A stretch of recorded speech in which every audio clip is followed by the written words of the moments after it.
pendengar, pagi hari ini kita akan berbincang-bincang di dalam satu tema tentang eksekusi ya. Dan di awal kami ingatkan kepada Anda, kami menunggu suara Anda di 0811 5012 304. Baik para pendengar, Pak Ridani, iya. Siap. Iya, dipanggilnya Pak Ridani ya Pak. Iya, Pak Ridani. Kata-kata eksekusi, ya. Kalau dulu kala gitu mungkin beredarnya di lingkungan peradilan, ya. Apakah itu pengadilan negeri, pengadilan agama, ya. Namun, ya seiring dengan milenialisasi gitu ya, iya, kata-kata eksekusi sudah dipergunakan oleh masyarakat secara umum, maksud saya di luar pengadilan, ya, di luar peradilan gitu ya, iya, dan masyarakat juga menganggap bahwa eksekusi ini selesaikan. Nah, itu dia. Iya, saya buka dulu dengan satu cerita Pak. Ya, jadi ada pantun cerita. juga bisa Bu. Oh ya, saya cerita. Cerita ya. Iya, saya cerita Pak. Jadi pada suatu hari gitu ya, ada sponsor kita, donatur kita gitu yang memberi oleh-oleh ya berupa makanan, ya sebutlah amplang misalnya ya, ke radio gitu kan. Nah kebetulan pada saat itu koordinator radio tidak berada di tempat, ya. Jadi teman-teman kru yang terima gitu kan, mereka kan tahu bahwa itu isinya amplang, ngiler Pak, ngiler semua. Jadi iya, nunggu lama gitu kan, nggak sabar. Jadi nelpon dulu ke koordinator, Bu katanya, tadi ada donatur kita yang ngasih amplang gitu. Oh iya, nah izin Bu katanya, kami eksekusi. Nah itu Pak, iya koordinator radio karena saat itu sedang rapat gitu ya, jadi pakai iya aja, iya aja. Setelah rapat datang, mana katanya tadi ada amplang, kan tadi sudah dieksekusi Bu, artinya ya sudah dihabisi. Nah itu dia Pak, jadi itu dia anunya ceritanya gitu ya. Jadi, hibur sekali Bu ya. Atau curhat ya Bu ya. Iya. Nah, oleh sebab itu yang ingin saya tanyakan Pak, apa sih sebenarnya pengertian eksekusi itu sendiri ya di dalam dunia peradilan? Nah, lalu kapan eksekusi itu bisa dieksekusi? Oke, silakan Pak Ridani. Ya, siap, saya mau menanggapi tadi cerita Ibu tadi itu, alhamdulillahnya eksekusi tidak menakutkan lagi, ada pergeseran. Iya, betul. Artinya menjadi sesuatu makna yang positif bisa digunakan di masyarakat. Tidak ekstrim lagi. Iya, benar. Karena kan dulu agak ekstrim. Betul. Jadi saya mengutip dari Profesor M. Yahya Harahap, sebenarnya pengertian eksekusi secara hukum itu yaitu pelaksanaan secara paksa putusan pengadilan apabila pihak yang kalah atau termohon eksekusi tidak mau menjalankan secara sukarela isi putusan tersebut. Nah, jadi pihak yang menang di dalam putusan pengadilan dapat mengajukan eksekusi tadi apabila pihak yang kalah itu tidak mau menjalankan secara sukarela terhadap isi putusan. Nah, jadi kesimpulannya mungkin arti yang sebenarnya dari makna hukumnya seperti itu. Iya, artinya bukan dihabisi ya Pak ya? Iya. Takutnya nanti pakai iya aja gitu kan di pengadilan, takut gitu. Ya, ternyata habis beneran. Iya, lanjut Pak. Jadi eksekusi itu tahapan setelah adanya putusan pengadilan yang berkekuatan hukum tetap. Nah, jadi bisa diajukan oleh pihak yang merasa pihak lawannya tidak menjalankan putusan secara sukarela tadi. Mungkin seperti itu Bu ininya pengertian dari eksekusi tadi secara hukum. Oke, ya. Jadi perlu kita ulang, perlu juga garis bawahi gitu ya. Iya, bahwa eksekusi di dalam dunia peradilan adalah pelaksanaan secara paksa ya Pak. Iya. Isi dari putusan pengadilan ya, dengan catatan apabila ya pihak yang kalah tersebut tidak mau menjalankan putusan dengan sukarela ya, dengan sukarela ya. Nah, kemudian juga eksekusi itu bisa dilaksanakan ketika sudah ada putusan yang tetap. Putusan yang tetap. Kekuatan hukumnya. Iya, sudah berkekuatan hukum tetap. Nah, lalu terhadap apa Pak putusan pengadilan yang dapat dieksekusi? Artinya tidak semua kan ya? Iya. Nah, putusan-putusan pengadilan yang dapat dieksekusi terhadap apa? Biasanya putusan-putusan yang diajukan eksekusi itu biasanya mengenai harta kebendaan. Nah, yang kalau di pengadilan agama itu secara umum biasanya itu mengenai harta bersama atau warisan. Bisa juga pengasuhan anak sih sebenarnya ada juga, atau mengenai nafkah anak biasanya. Kalau di luar dari harta kebendaan. Jadi secara umum biasanya 4 hal tersebut yang dilakukan eksekusi di pengadilan, khususnya di pengadilan agama biasanya. Warisan juga bisa ya. Harta gonogini. Iya, harta bersama ya, warisan, hak asuh anak biasanya apabila dikuasai oleh pihak yang kalah, atau juga nafkah anak. Nafkah ya. Oke. Iya. Nah, lalu dalam hal dilaksanakannya eksekusi ini tentu ada proses-prosesnya kan Pak ya. Nah ini ya. Jadi artinya tidak serta-merta ya. Hari ini diketuk oleh Pak Hakim ya, deng gitu kan ya. Serta-merta tidak kan ya. Jadi ada tahapan-tahapan atau proses-proses yang dilaksanakan yang sesuai dengan aturan ketentuan dari pengadilan. Nah mungkin ini Pak tahapan-tahapannya ini Pak bisa disampaikan dulu. Tadi syarat pertama adalah putusannya sudah berkekuatan hukum tetap. Nah, yang kedua itu apabila ternyata termohonnya tadi yang kalah tadi tidak mau menyerahkan secara sukarela atau melaksanakan putusan, maka pihak pemenang bisa mengajukan permohonan eksekusi ke pengadilan. Nah, jadi pendaftaran perkara eksekusi namanya. Jadi mendaftarkan perkara eksekusi, membayar biaya panjar, nanti akan dilewati tahapan-tahapannya. Jadi tahapan pertama biasanya akan dilakukan unmanning atau peringatan. Jadi pihak yang kalah akan dipanggil, datang ke pengadilan, dipanggil. Siapa tahu datang duduk bersama, mereka bisa menemukan jalan damai. Tidak dilakukan eksekusi lanjutan. Terbuka mungkin ya, alam pikiran atau apa gitu ya setelah dilakukan unmanning tadi gitu. Peringatan. Jadi unmanning tadi dilakukan, dipanggil. Apabila tidak datang si termohon eksekusi itu, apabila tidak beralasan hukum maka akan dilanjutkan ke tahap eksekusi. Tapi apabila beralasan hukum akan dipanggil sekali lagi untuk unmanning kedua. Nah, jadi setelah unmanning kedua dia tidak datang lagi maka akan dilanjutkan ke tahap eksekusinya. Jadi nggak ada ketiga lagi, nggak ada ya? Nggak ada. Panggilannya sampai kedua kali ya? Sampai kedua kali ya. Nah lalu dalam eksekusi setelah nanti artinya kan sudah ini tidak datang nih Pak ya, si termohon eksekusi termohon tidak datang gitu ya, maka diputuskanlah oleh pengadilan bahwa akan dilakukan eksekusi. Nah tentu juga dalam hal ini artinya tidak serta-merta gitu ya, tidak otomatis maksud saya. Itu masih ada tahapan-tahapannya lagi. Jadi eksekusi sendiri itu kan ada eksekusi real dan biasanya di pengadilan agama itu ada eksekusi real dan juga eksekusi pembayaran uang atau lelang biasanya melalui lelang. Kalau real kan biasanya seperti pengosongan atau penyerahan atau pembagian ininya. Kalau yang penyerahan uang kan biasanya itu melalui lelang, ada tahap, jadi beda-beda tahapannya.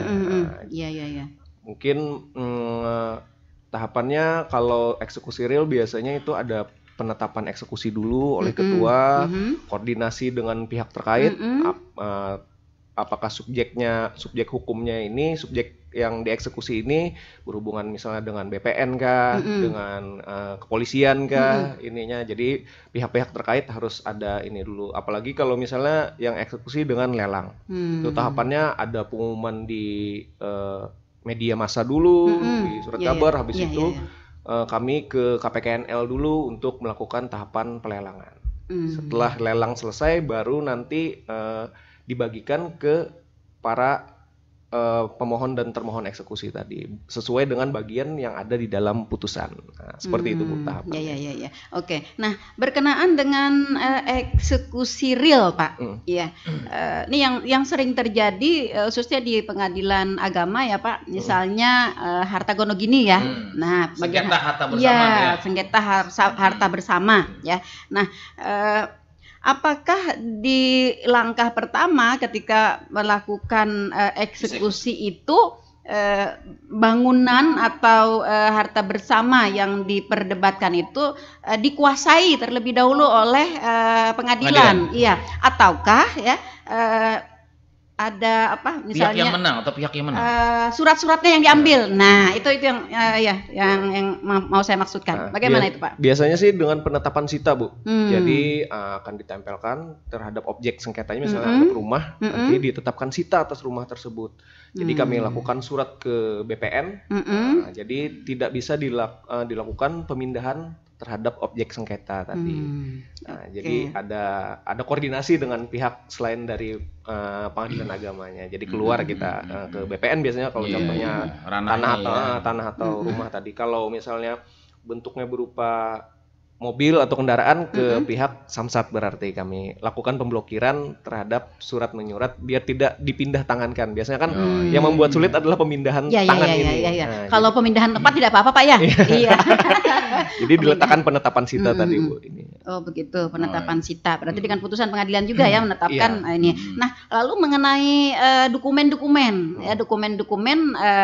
barang-barang atau apa yang disita tadi, Pak, bagaimana? Ya biasanya kan dengan anggap dikuasai oleh pihak termohon eksekusi ya. Biasanya agak kesulitan nih. Ya, biasanya tadi koordinasinya kalau tanah ke BPN. Apakah benar objek ini sudah sesuai dengan ininya dengan surat menyuratnya?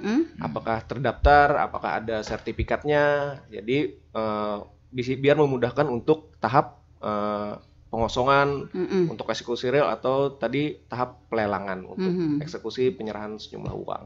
Oke. Berapa lama, Pak, tenggang waktu antara keluarnya putusan pengadilan ya terhadap barang-barang terhadap eksekusi tadi, kemudian dari keluarnya penetapan sita ya kepada penguasaan atau pembagian sesuai dengan isi dari putusan pengadilan itu. Oh ya, mungkin contoh konkretnya aja. Tahun ini kami menangani satu perkara eksekusi untuk di Pengadilan Agama Pleiahari itu didaftarkan di bulan Juli. Jadi setelah putusan hak para pemohon atau yang menang di putusan itu untuk apakah ini dijalankan secara sukarela atau tidak tadi. Jadi dia daftarkan. Jadi dari tahap pendaftaran eksekusi itu pada bulan Juli itu selesai di bulan November tadi, Bu. 30 November selesai lelangnya. Jadi ada sekitar hampir Juli Agustus 5 bulan ya. Iya, 5 bulanan. Nah, lalu Pak, tadi kan kata-katanya dengan sukarela ya. Kalau si pihak yang kalah tidak mau menyerahkan secara sukarela. Tenggang waktu sehingga kita dapat memberikan kesimpulan bahwa pihak yang kalah ini tidak sukarela. Sebenarnya tidak ada aturan mengenai tenggang waktunya ya, Bu. Jadi tergantung kepada si pemohon eksekusi ini. Apakah si pemenang ini, wah ternyata setelah BHT tadi berkekuatan hukum tetap putusannya ternyata setelah dia minta, tidak mau keluar misalnya anggap dari rumah yang menjadi sengketa tadi, dia langsung bisa mengajukan. Yang penting putusannya telah berkekuatan hukum tetap. Artinya yang penting ada sinyalemen ya. Nah, artinya ada sinyalemen bahwa si pihak kalah itu sepertinya begitu ya, sepertinya diduga aja gitu ya, diduga tidak mau menyerahkan. Maning satu, maning kedua itu ada jangka waktunya juga, Pak? Iya. Untuk setelah pendaftaran jadi dilakukan pemanggilan unmanning, tidak datang nanti dipanggil lagi kurang lebih sekitar 7 atau 8 hari dipanggil lagi untuk minggu ya. Untuk datang lagi untuk unmanning yang kedua. Oke. Nah, lalu Pak, ketika si pihak terkalahkan ya merasa keberatan terhadap eksekusi ini, apa yang bisa ia lakukan, Pak? Jadi sebelum eksekusi tadi dilaksanakan sampai ke tahap pelelangan atau pengosongan, dia bisa melakukan perlawanan eksekusi namanya. Nah, jadi perlawanan eksekusi nanti apakah dia mengajukan misalnya tahapannya cuman di putusan pada tingkat pertama yang untuk dieksekusi. Ternyata dia punya novum baru nih. untuk melakukan perlawanan eksekusi, jadi diajukan PK sama dia.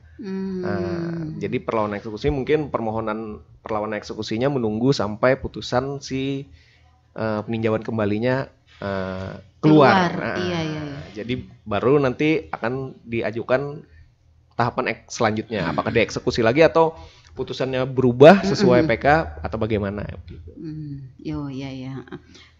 Biasanya kalau putusan PK ya, menguatkan misalnya Pak ya, menguatkan kepada putusan pengadilan agama itu. Nah, apakah itu juga akan serta-merta misalnya kan kita sering melihat Pak di televisi itu dikeluarkan secara paksa gitu kan orangnya dalam rumah gitu. Nah, apakah maksud saya serta-merta pengadilan dalam hal ini mungkin jurusita ya punya kekuasaan untuk itu begitu? Iya.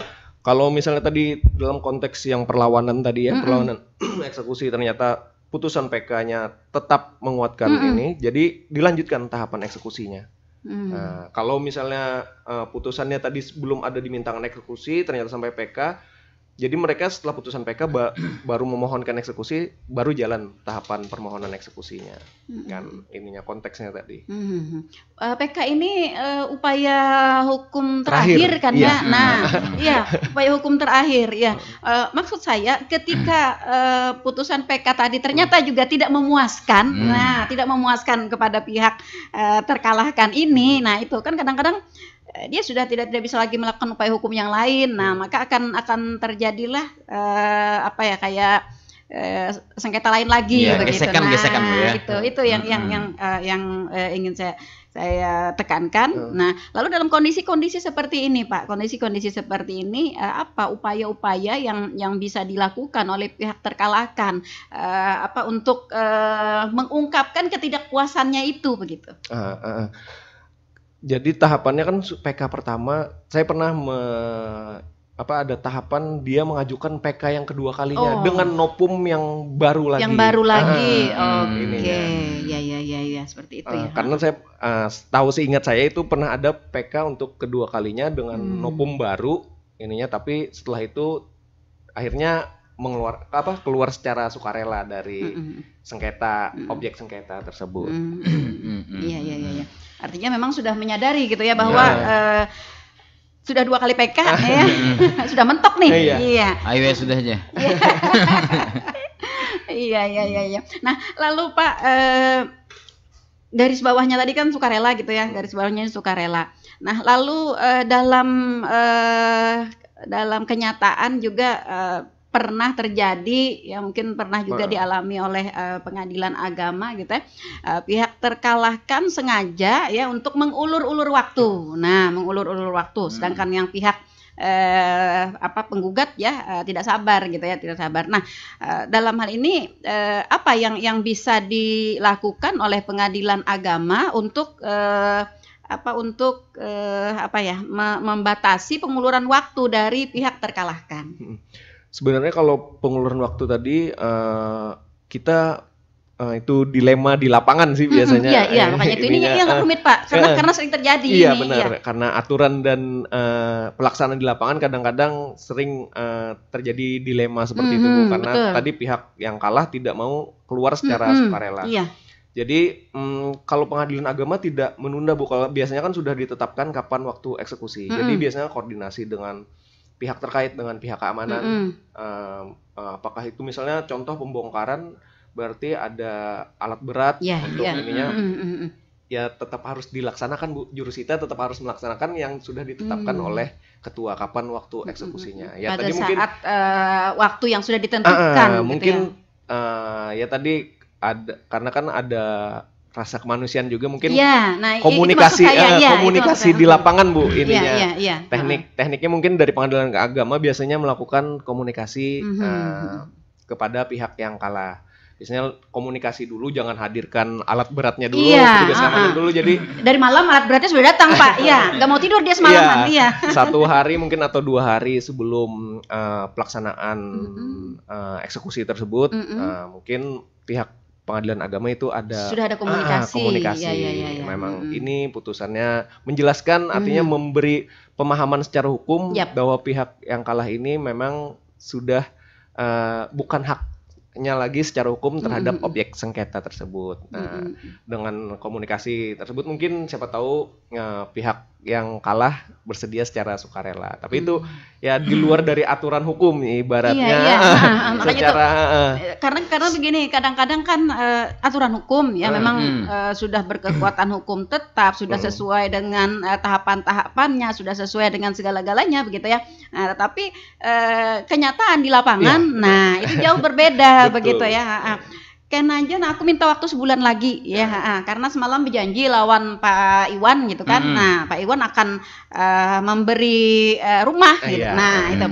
Jadi, padahal sudah ditetapkan nih waktu eksekusi itu gitu ya. Tapi di dalam tentu para pejabat di pengadilan agama kan melakukan penelitian juga gitu kan, bahwa ini ternyata hanya upaya mengulur-ngulur waktu begitu, dan pihak yang menang mendesak begitu. Nah, banyak upaya-upaya yang seperti ini gitu maksud saya. Nah, mungkin contoh konkretnya aja Bu, yang tahun kemarin tahun 2022 yang kami tangani satu perkara eksekusi itu, si pihak termohon juga tidak mau menyerahkan secara sukarela karena dilelang tadi ya. Kita lakukan komunikasi. Jadi di luar hukum acara yang berlaku di peradilan agama. Bu Panitra melakukan komunikasi ke para pimpinan di pengadilan agama. Jadi kan mereka merasa dimanusiakan, bukan diperlakukan sebagai barang akhirnya. Jadi alhamdulillahnya eksekusi lelangnya berjalan lancar. Iya, terbuka ternyata. Nah, itu yang saya maksud tadi, Pak. Artinya ada upaya-upaya lain oleh pengadilan agama ya di luar aturan, di luar aturan yang berlaku begitu ya, seperti tadi. Nah, karena memang yang masalah eksekusi ini tentu menakutkan, terasa berat ya, dan mencari hal yang sukarela itu kayaknya tahu aja nih sudah bahwa ini memang kayak ini. Nah, tapi ketika ingin menyerahkan ya rasanya nah itu yang Begini, Pak, apakah perlawanan dapat menunda eksekusi? Iya. Apalagi perlawanan itu mungkin benar. Iya, dan ada alasan dasarnya yang benar. Iya. Bagaimana? Maka jadi akan biasanya mengajukan perlawanan akan dipelajari oleh ketua nanti apakah perlawanan ini tadi berdasar hukum atau tidak. Kalau dinyatakan berdasar hukum akan ditunda eksekusinya, kalau tidak akan dilanjutkan. Biasa aja kan perlawanan eksekusinya asal yang penting supaya menunda aja misalnya.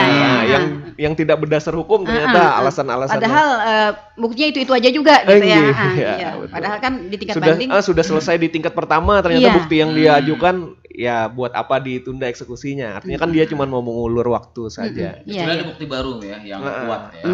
Karena memang di aturannya kan untuk ke banding ada bukti baru, untuk ke PK juga ada bukti baru yang tidak ada di dalam bukti-bukti yang ini gitu ya. Nah, seperti itu. Kadang-kadang ya itu tadi ada upaya-upaya mengulur waktu mengulur waktu. Nah, lalu dalam peraturan perundang-undangan yang berlaku ya, barang atau sesuatu yang menjadi barang sitaan. Nah, ini perlakuannya nih kemana nih? Kalau di pengadilan agama teknisnya biasanya kalau ini tadi Bu ditempel sita, kalau rumah akan ditempel sita, diblokir di BPN. Kalau mobil biasanya juga ditempel sita. Kalau ada indikasi akan menghilangkan, akan disita oleh juru sita. Ininya misalnya ada indikasi untuk menghilangkan barang tersebut, tapi upaya dari pengadilan agama cuma menempel sita, misalnya mobil ditempel sita dan diblokir di samsat. Nah, kecuali ada upaya dari misalnya dari pihak pertama ternyata ketahuan nih yang pihak kalah tadi mau menjual, nah baru dilakukan penarikan ininya. Tadi harta gonogini ya Pak ya, harta bersama. Nah, kemudian bagaimana di prosesnya untuk harta warisan? Jadi pernah terjadi misalnya Pak dalam suatu warisan, taruhlah misalnya sebuah tanah ya, warisan. Nah, kemudian ada 8 bersaudara ya yang berhak untuk sebagai ahli waris gitu ya, sebagai ahli waris. Nah, lalu pada beberapa saudara ya membuat surat keterangan waris ya yang tidak memuat seluruh saudara tadi ya. Nah, pada perjalanannya aset tersebut sudah berhasil dipindah tangankan dengan kekuasaan dari yang 4 orang yang di luar itu. Nah, kesininya yang 4 orang yang tertinggal itu lalu menggugat apakah objek itu tadi dapat di pengadilan agama, maksud saya dapat menarik kembali objek itu, karena itu dalam konteks mungkin jual beli yang menyimpang dari peraturan. Bagaimana itu, Pak? Kalau di tahapan eksekusi biasanya bisa dilakukan, Bu, ininya untuk aset itu di pembatalan penjualannya, karena penjualannya dianggap tidak sah karena tidak melibatkan seluruh ahli waris. Nah, kecuali penjualannya dianggap sah, ternyata itu nanti eksekusinya non executable namanya, tidak dapat dilaksanakan. Tapi kalau ini biasanya dapat diblokir lagi karena sudah dipindah tangankan tadi, ininya dapat pemblokiran lagi. Nanti biasanya tahapannya sih melalui lelang itu ujung-ujungnya nanti. Ininya apakah nanti ganti rugi, misalnya ada tuntutan lagi ke pengadilan negeri si yang membeli ini merasa ditipu atau kan mungkin bisa ininya. Tapi kalau hubungannya dengan pengadilan agama tadi bisa dilaksanakan apabila jual belinya ini tidak dianggap tidak sah. Tidak sah. Jadi tapi itu pembuktiannya biasanya di tahapan sidang tingkat pertama, Bu. Jadi dia mengajukan bukti jual beli bahwa ini sudah dipindah tangankan dan tidak sah. Putusan pengadilan biasanya ada memuat mengenai pembatalan jual belinya itu tadi, ininya karena dianggap tidak sah secara hukum jual belinya karena ada ahli waris yang tertinggal. Makanya eksekusi, pentingnya putusan tingkat pertama untuk eksekusi itu ya tadi, semua alat bukti itu kayak jual beli yang tidak ini harus keluar di sidang tingkat pertamanya.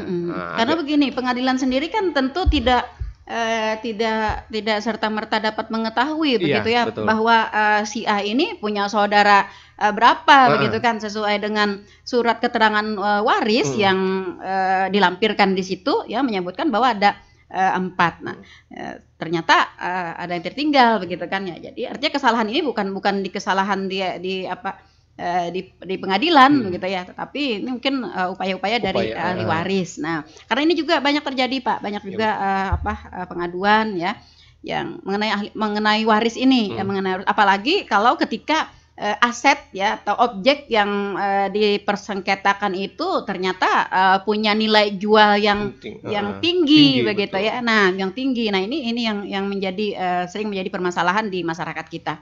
Nah, seperti itu. Nah, jadi artinya tadi pengadilan sendiri dapat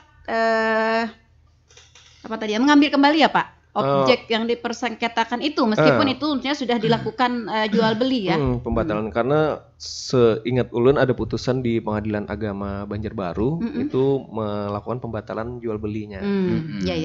Kalau ulun tidak salah kayaknya di Pengadilan Agama Banjarbaru. Jadi dibatalkan karena tidak sesuai, ya tadi ada ahli waris yang tertinggal. Artinya ada penyimpangan ya terhadap persyaratan jual belinya ya. Nah, itu ya. Jadi para pendengar ini mungkin mudah-mudahan udah pada stay tune juga yang kawan-kawan kita yang mempertanyakan itu begitu ya, sehingga dapat lebih jelas ya. Jadi dengan kasus yang seperti ini berarti pihak yang merasa dirugikan dapat mengajukan gugatannya ya, Pak ya?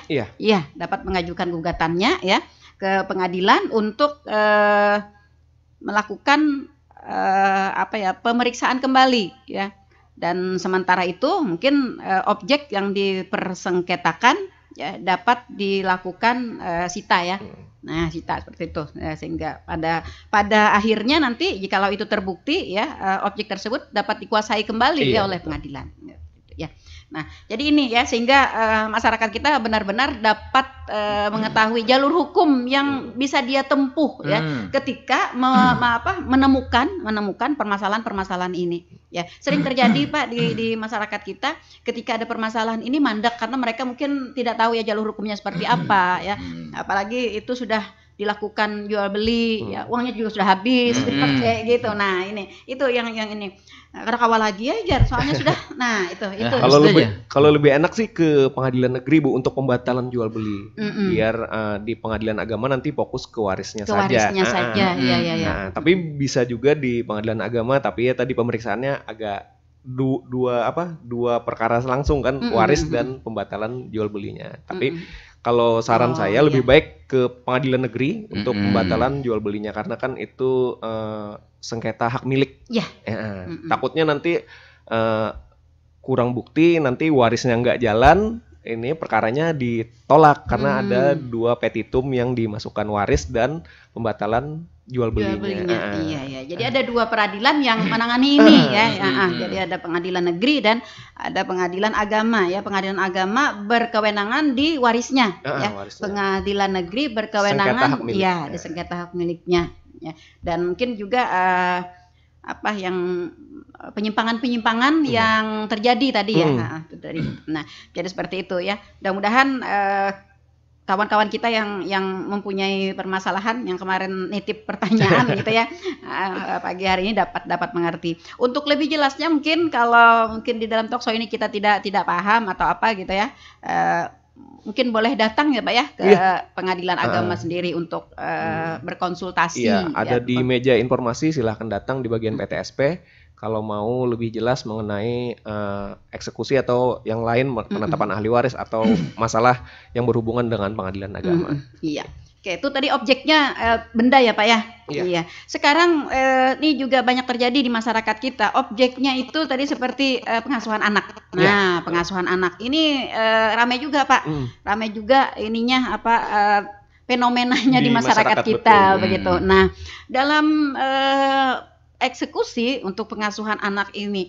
Nah, tentu saja akan ada perbedaan ya, eksekusi objek berupa barang gitu ya. Apakah itu barang bergerak atau barang tidak bergerak ya, dengan objek yang yang disengketakan itu adalah orang begitu ya. Nah, ini di mana nih Pak ininya? Iya, ini mungkin contoh yang paling konkret yang pernah heboh di Indonesia ya, mengenai Ahmad Dhani dan Maya Estianti yang hak asuh anaknya sampai tingkat PK itu ada di Maya Estianti, tapi penguasaan senyatanya di lapangan itu berada di Ahmad Dhani. Jadi permasalahan yang paling umum dihadapi oleh pengadilan agama adalah saat objek si anak ini dipindahkan. Nah, misalnya waktu kasus Ahmad Dhani itu kan tiap kali pengadilan agama mau datang, si anak dikirim ke Singapura. Nah, pengadilan agama tidak bisa menyusul ke Singapura karena Maya Estianti mendaftarkan di rumahnya yang si anak diduga ada di situ. Jadi jurusita datang ke situ, kalau tidak ada akhirnya pulang. Jadi eksekusi akhirnya non executable. Itu sih permasalahan yang paling umum, fenomena yang ada. Sekarang ada perma terbaru, jadi apabila 3 kali dilaksanakan eksekusi non executable untuk si anak tadi, ada duang som namanya, uang paksa kepada apabila dipindah-pindahkan tadi, supaya tidak ada upaya pemindahan, karena ini kan objek yang tidak kayak seperti tanah yang kata Ibu tadi bisa bergerak, bisa dipindahkan. Nah, itu betul. Akhirnya ada uang duang som tadi, uang paksa. Itu sepertinya kayak uang denda gitu ya Pak? Betul. Agar ya tadi ada efeknya, karena mungkin fenomena yang di lapangan terjadi itu tadi Bu, akhirnya perma itu keluar, peraturan Mahkamah Agung itu. Jadi apabila setelah 3 kali ternyata terus dipindahkan, akhirnya si termohon eksekusi dilakukan uang duang som dari Bu. Ya, eksekusi terhadap hak asuh anak itu kan diberlakukan selama anak belum berusia 12 tahun ya. Iya, betul. Nah, itu.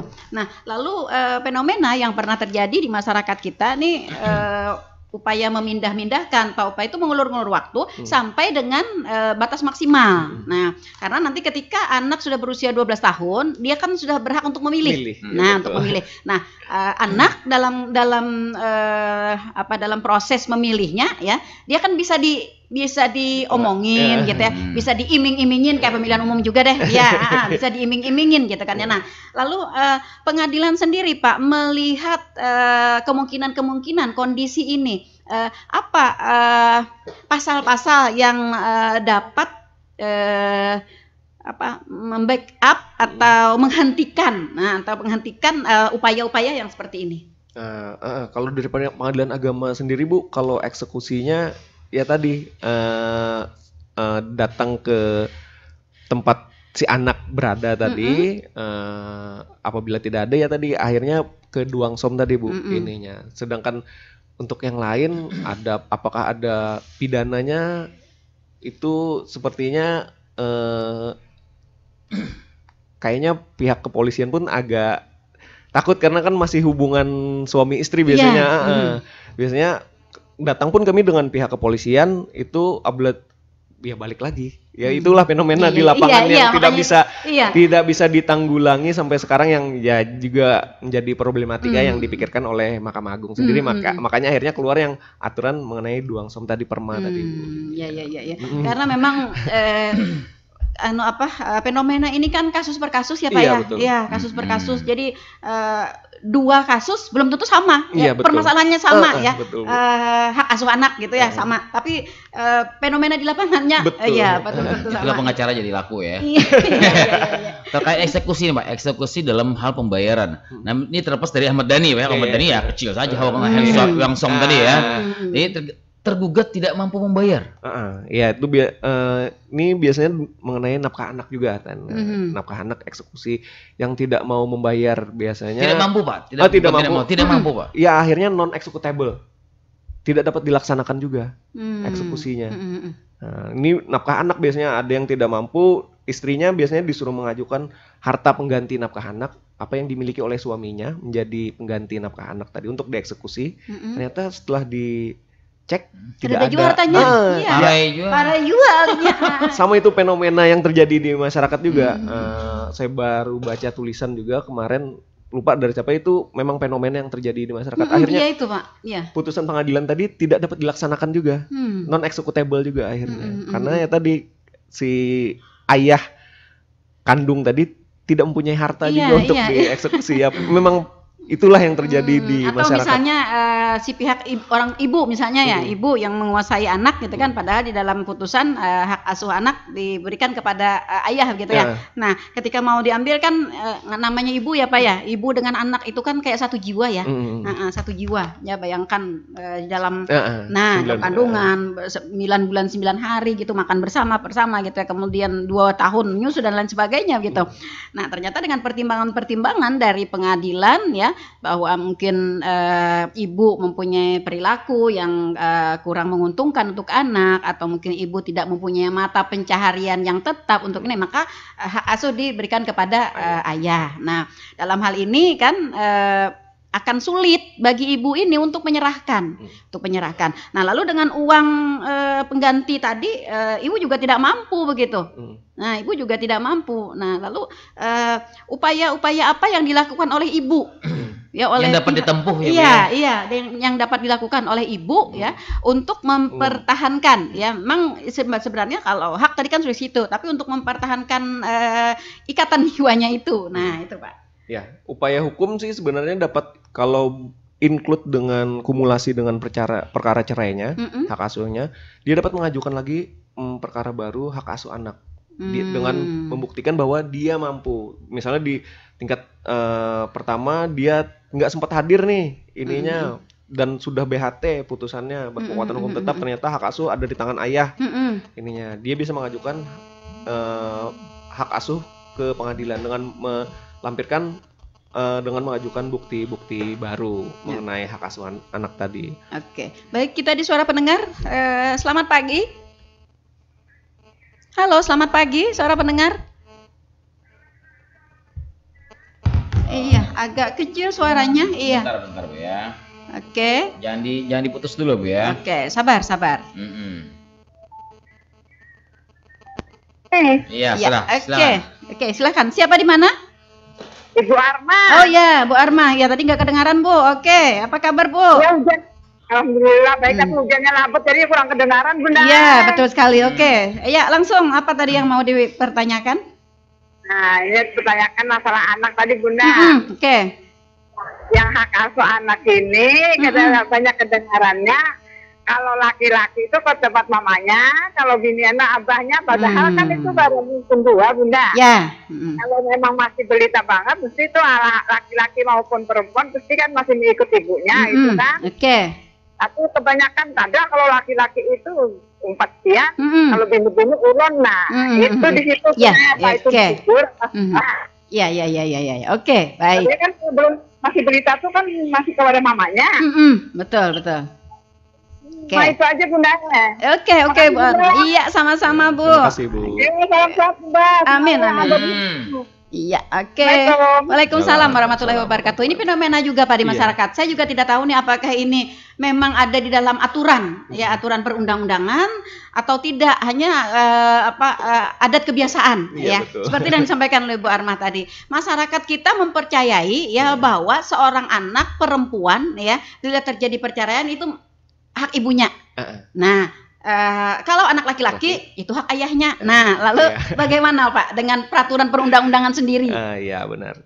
Ya memang fenomena itu sering banget juga saya temuin apabila ada orang konsultasi di pengadilan agama. Jadi seperti aturan tidak tertulis yang berlaku di masyarakat. Benarnya kalau menurut aturan undang-undangnya, anak yang masih belum berusia dewasa itu otomatis berada di bawah ibu. Apabila tidak diajukan hak asuh anak tadi ya, otomatis di bawah ibu. Yang belum dewasa ya Pak? Iya belum dewasa. Kategori belum dewasa? Tadi 12 tahun ininya.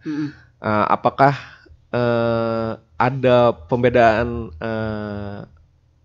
antara laki-laki dan perempuan? Tidak ada. Nah, jadi anak kategorinya adalah anak. Tidak ada misalnya tadi yang berlaku di masyarakat laki-laki ikut ayah atau perempuan ikut ayah karena walinya katanya. Nah, tidak ada. Jadi kecuali misalnya diajukan hak asuh anak, ternyata si ibu dapat dibatalkan, tidak otomatis secara undang-undang tadi, apabila si ibu ada kriteria yang dapat membatalkan tadi di undang-undang, seperti ibu pemadat, pemabuk, misalnya penyarikan luar biasa, memukuli anak sampai ngibit mengganggu perkembangan si anak, seperti itu. Jadi otomatis dilindungi undang-undang ada di tangan ibu. Ininya begitu Bu. Iya begitu ya Bu Armah ya. Jadi secara hukum secara real tidak tertulis ya di dalam peraturan perundang-undangan ya. Yang dianut oleh peraturan perundang-undangan kita adalah bahwa anak yang belum dewasa, dalam hal ini belum berusia 12 tahun ya, kalau tidak ada gugatan itu berarti apakah itu laki-laki atau perempuan, dia menjadi hak ibu, hak asuh ibu ya Bu Armah. Jadi tidak membedakan ya wedo apa lanang gitu ya. Iya seperti itu ya. Tapi memang masih ada Pak, memang anggapan-anggapan atau kepercayaan atau keyakinan lah ya gitu ya masyarakat kita seperti itu ya. Nah, jadi mudah-mudahan nanti ini akan dapat bergeser ya, akan dapat bergeser seiring dengan banyaknya sosialisasi yang kita lakukan ya. Nah, sehingga tidak ngotot Pak, biasanya sudah salah Pak, ngotot lagi. Iya. Itu kan minian hak aku itu, karena kamu hak aku. Nah, itu Pak. Ya, itu sebenarnya. Tapi biasanya kalau sudah sampai ke meja informasi Bu, mengenai hak asuh anak ini, kadang-kadang saya memberi tadi komunikasi kepada para pihak. Tolong anak jangan disengketakan. Iya, betul karena sekali. Cukup bapak dan ibunya saja yang bersengketa. Jadi anak jangan jadi bahan sengketa, bahan ego ibu dan bapaknya bercerai. Betul, seperti itu biasanya. Sehingga anak yang menjadi korban ya Pak betul. Anak yang menjadi korban.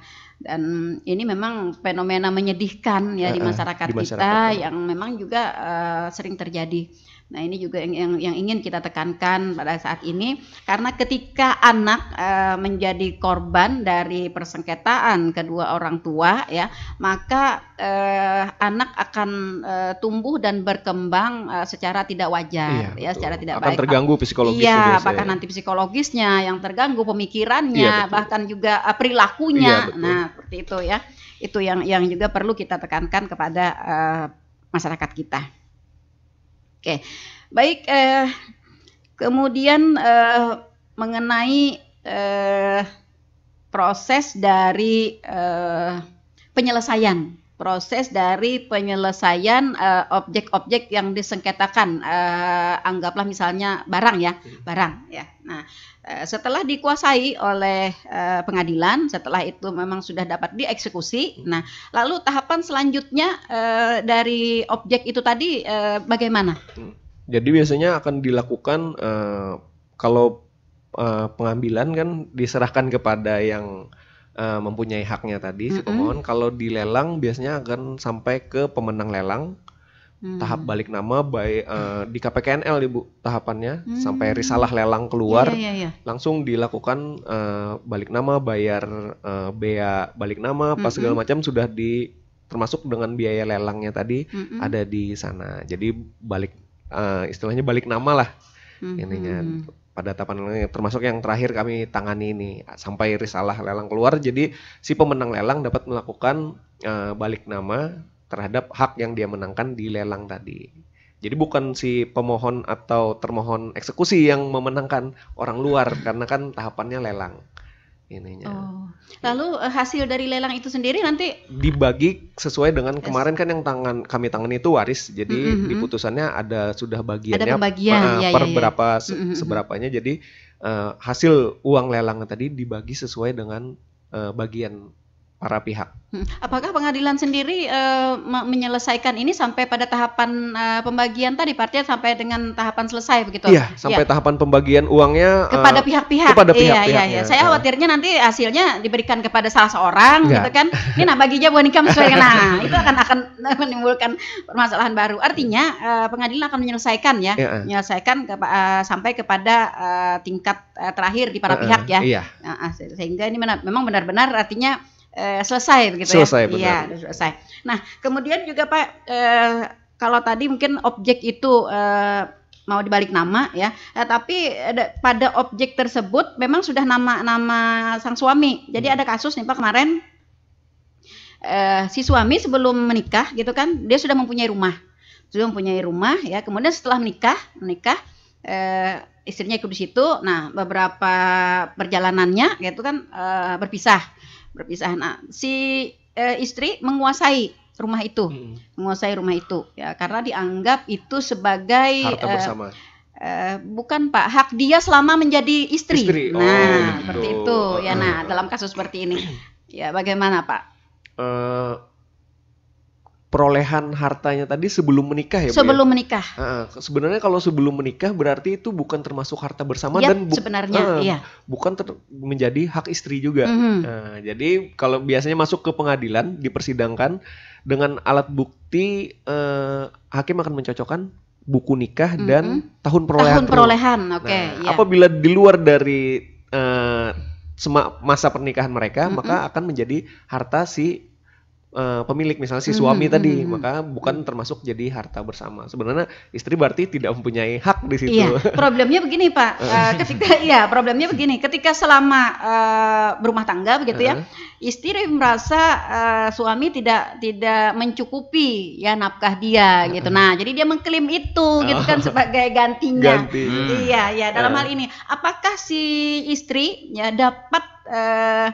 dapat memenangkan, dapat memenangkan haknya itu gitu Pak. Ya kalau masuk ke gugatan di pengadilan ya istri berarti harus membuktikan apakah memang benar tidak ada nafkah selama pernikahan ini sehingga dia bisa meminta nafkah lampau dengan pengganti adalah rumah. Karena hartanya sosoknya itu aja gitu Pak.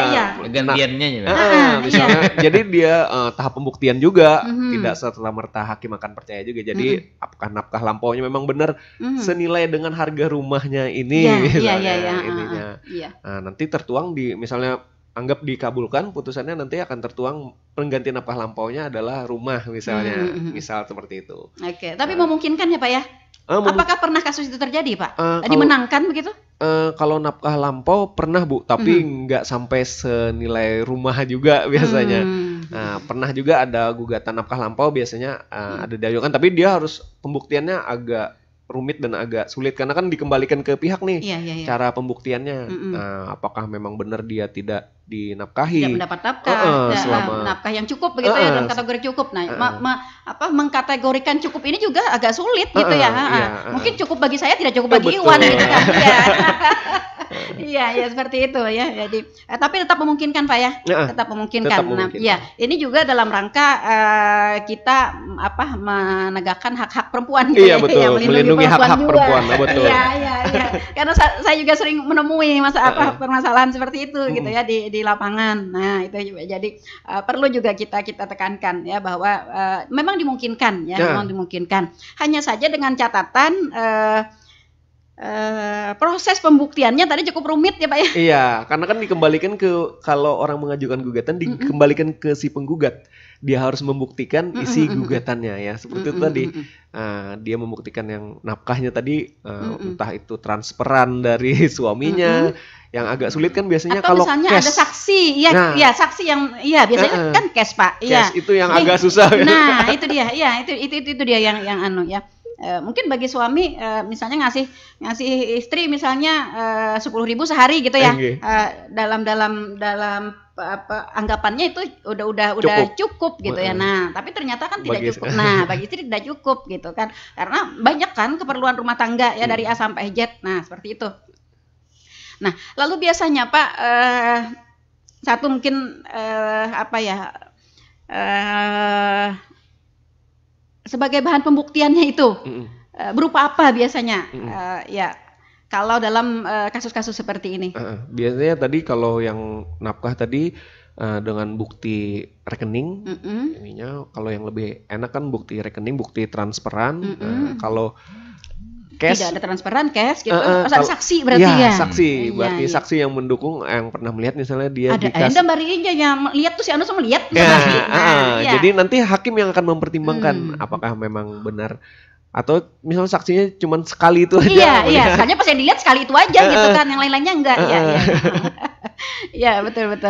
Mungkin ada banyak hal yang perlu dipertimbangkan ya dalam hal ini, tetapi kita perlu menggarisbawahi bahwa ini dimungkinkan ya untuk nafkah lampau tadi ya, nafkah lampau ya, juga dapat dilakukan upaya-upaya hukum ya oleh perempuan ya yang merasa memang tidak puas dengan putusan pengadilan mungkin ya, atau tidak mendapat haknya ya, karena Dirjen Badilak pun sekarang lagi gencar perlindungan, kami ditekankan untuk melakukan perlindungan terhadap hak perempuan dan anak. Iya, betul Pak itu. Karena memang sampai saat ini meskipun upaya regulasi dan juga kebijakan-kebijakan tentang perlindungan perempuan dan anak sudah dilakukan, sudah beberapa dasawarsa begitu ya. Tapi sampai saat ini upaya-upaya atau kenyataan-kenyataan yang kita hadapi itu belum maksimal ya. Jadi masih banyak perempuan-perempuan kita yang masih terkalahkan ya, bahkan ada yang masih terjolimi gitu ya. Iya, dengan upaya-upaya ini. Makanya di sini saya ingin mengupas itu begitu ya, sehingga kita juga mempunyai pengetahuan ya, mempunyai wawasan tentang hal ini ya. Jadi kita dapat melakukan upaya hukum ya. Ya, yang penting kita dapat membuktikan ya, jangan sampai mentang-mentang nih ya ada peluang upaya hukum gitu ya, jadi kayak diada-ada gitu ya. Nah, itu juga yang ingin saya tekankan ya kepada kawan-kawan semuanya. Kalau berbicara soal eksekusi ini belum semuanya nih. Betul. Belum semuanya nih. Ini ada sih Ibu yang masuk, tapi ya mungkin agak beda nih. Tapi agak beda ya. Di luar eksekusi ya. Ada suara pendengar kita di Facebook berarti ya. Ajis di Beluru ya. Pertanyaannya Pak, apakah bisa menikah tanpa surat cerai? Tampulu ada buhan PA nah terima kasih. Iya, itu Pak. Ini agak kurang lengkap sih pertanyaannya. Yang bisa ini siapa gitu ya? Apakah bisa menikah tanpa surat cerai? Yang dimaksudnya si laki-laki atau si perempuan ya? Iya. Jadi kedua-duanya dulu Pak. Dengarannya Ajis lakian Bang. Iya, Ajis lakian Bang. Oke. Biasanya kan kalau secara aturan undang-undangnya, apabila seseorang sudah pernah menikah secara resmi di KUA, apabila dia ingin menikah lagi, maka dia harus mempunyai akta cerai. ininya. Baik laki-laki atau perempuan baik ya? laki-laki ataupun perempuan. Nih takutnya tadi kan bolehkah menikah siri, ternyata ada Iya, tambahannya. iya. Tapi jangan saya himbau jangan menikah siri. Jadi menikahlah secara resmi karena akan terganggu nanti administrasi yang lainnya. Betul. Jadi memang kalau ingin menikah lagi tetap harus ada akte cerai apabila sudah pernah menikah resmi. Nah, biar administrasinya jelas. Jadi tidak perempuan tidak laki-laki harus ada akte cerai apabila mau menikah lagi. Tapi bila ada persetujuan dari istri sebelumnya? Izin poligami berarti. Iya. Tidak perlu akte cerai. Izin tapi ada izin poligami. Izin poligami. Nggak perlu surat cerai ya? Iya, nggak perlu. Ada izin, iya. Izin juga diteliti apa ya? Iya, diteliti. Apakah ini benar-benar izin dari istri gitu ya? Jangan-jangan hanya dipalsukan gitu ya, atau di bawah tekanan. Izin poligami kan harus dengan penetapan pengadilan juga bila mau menikah resmi. Dan izinnya itu kan berupa surat tertulis ya Pak ya? Penetapan Bu, nanti penetapan. Istri pertama dan istri kedua akan dipanggil kan istri pertama didudukan sebagai termohon, si suami sebagai pemohon, nanti istri kedua juga akan dipanggil ke pengadilan. Apabila memang benar membuat surat pernyataan itu si istri. Setelah dilakukan pemeriksaan dikabulkan ya boleh ininya. Jadi bentuknya penetapan. Oh iya. Kalau surat izin yang izin dari istri tadi salah satu alat bukti. Oke.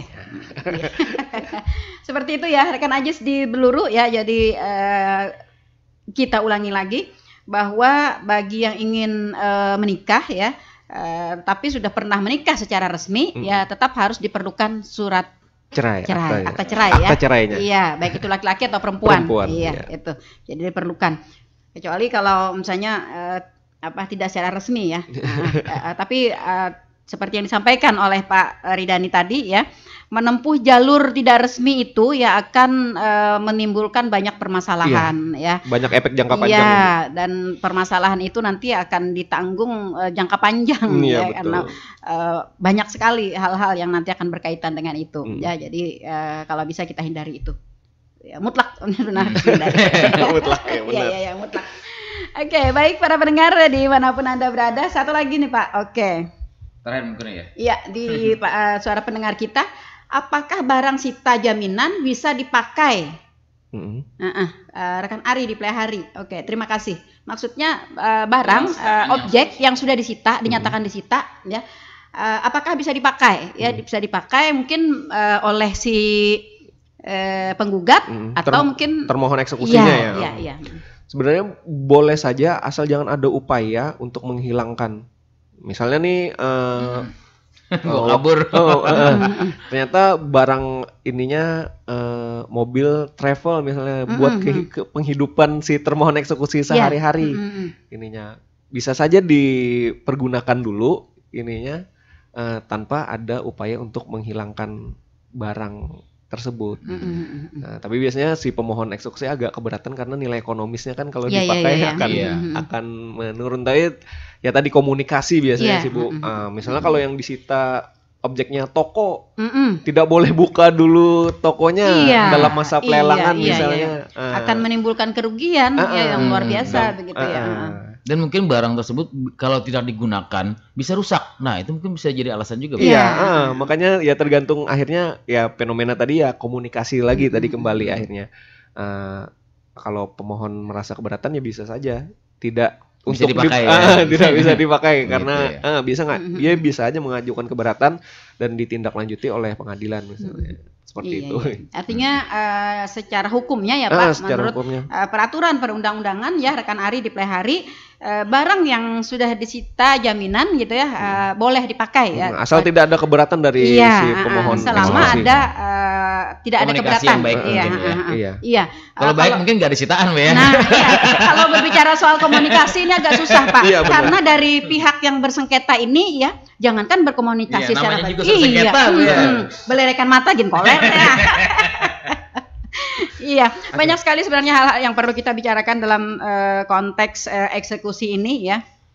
Apakah itu berupa barang ya, apa barang bergerak dan barang tidak bergerak, kemudian juga barang yang bernilai ekonomis dan barang yang bisa habis pakai atau juga pada objek-objek yang lainnya. Namun sayang sekali Pak, waktu kebersamaan kita sudah berada di penghujung ya. Kita harus mengakhiri ya bincang-bincang kita di pagi hari ini ya. Sebagai statement closing ya untuk kita semua nih, silahkan Pak Ridani.